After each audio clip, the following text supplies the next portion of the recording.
ആളുകൾ അവരുടെ സ്നേഹം ഉറപ്പായിട്ടും ആളുകൾ അവരുടെ സ്നേഹവും അവരുടെ അഭിവാദ്യങ്ങളും ഒക്കെ അറിയിക്കുകയാണ്. ഇതൊരു ചരിത്ര നിമിഷം തന്നെയാണ്. ആ ചരിത്ര നിമിഷത്തിൻ്റെ ഏറ്റവും അഭിമാനകരമായ അടയാളപ്പെടുത്തലാണ്.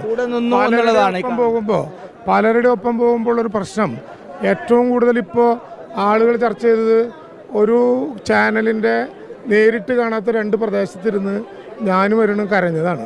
ഇപ്പോൾ കുറേ ആളുകൾ എന്നോട് പറഞ്ഞു, നിങ്ങളന്ന് കരഞ്ഞ കരച്ചിൽ. ഞങ്ങൾ രണ്ടാളും 2 സ്ഥലത്തായിരുന്നു. ഞാൻ ചൂരൽമലയിലെ ഈ നമ്മുടെ കളക്ഷൻ സെൻറ്ററിൽ അല്ല ഈ ഓപ്പറേഷൻ സെൻറ്ററിൽ ഉപ്പുമാവ് കഴിച്ചിരിക്കുമ്പോഴാണ് നിങ്ങളാരോ റിപ്പോർട്ടറിൻ്റെ സംവിധാനവുമായിട്ട് വരുന്നത്. അപ്പുറത്ത് തന്നെ കാണാതെ അരുണും ഇരിക്കുന്നുണ്ട്. പക്ഷെ ഞങ്ങൾ പറഞ്ഞു തുടങ്ങിയപ്പോൾ പൊട്ടിക്കരഞ്ഞു പോയി. അങ്ങനെ ഒരു വൈകാരികമായിട്ടുള്ള അനുഭവമാണ് യഥാർത്ഥത്തിൽ കേൾക്കുമ്പോൾ ഇപ്പോൾ ഓമന ചേച്ചിയെ കാണുമ്പോൾ, വത്സല ചേച്ചിയെ കാണുമ്പോൾ, ലത ചേച്ചി കാണുമ്പോഴും അന്നത്തെ ഓർമ്മ വരും അല്ലേ? അന്നത്തെ ആ സമയത്ത് അവരോടൊപ്പം നിന്ന് ഒരു ദിവസം കണ്ടു പിരിഞ്ഞതല്ല, ദിവസങ്ങളോളം